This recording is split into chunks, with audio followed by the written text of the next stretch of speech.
Guys, ay natin yung di nakapasa lilos guys. Tamang yenigyan tali.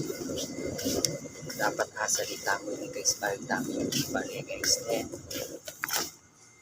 Ay ni guys, buno 99 niya yung 12 pieces ni guys. Pangpansang ulam, ayan. Ni guys. Ang pong taba guys, ay ni nung atin dapat atin taba. Ni guys. Ayun guys, na nga mo ng macaroni. Wala rin kang sili kong macaroni, di ba? May gisa. Yung salita na naman na yun. Sabi kong nagiya kayo. Pangalmusal lang po, pang merienda. Ay, hindi na niya nga sinti talagang kananda ni Rentres Marias na guys. Guys, ay nitang pan. May gisa nitang pan guys. Ng white bread na sili po.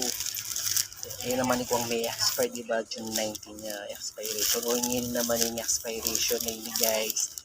June 26. Mag-isa niya hindi bayo June 26. Pambansang almusal ng mga Pilipino. Ayan. Okay guys. Guys, ay yung biskwit sa Richie's. Ayan guys. Paborito na lang rin tres maitigas yun. Pambansang baon ng mga pata. Ayan guys. Guys, nung ating puto dapat ating palaman ay ng chocolate o nating gonat. Yung kanya maninibalang may nga nakitang original kaya na nini. Pero may mong kamuran guys. Ayan o. Ayan guys. Palaman. Ayun guys. Atin na po lang itong margarine kenyo. Yung margarine. Family ito yan naman hindi pancake. Pwede yan mo rin karingan guys. Masustansya. Pancake. Pwede yan naman pamalaman kay dinan may asukal niya guys. Pwede niya kalita. Kitang kaya mo glow dishwashing liquid ayun guys.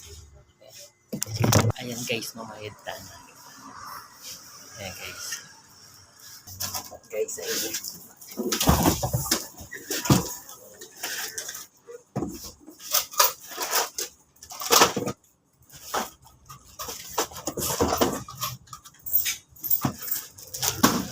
See you guys. See you on my next vlog. Thank you for watching.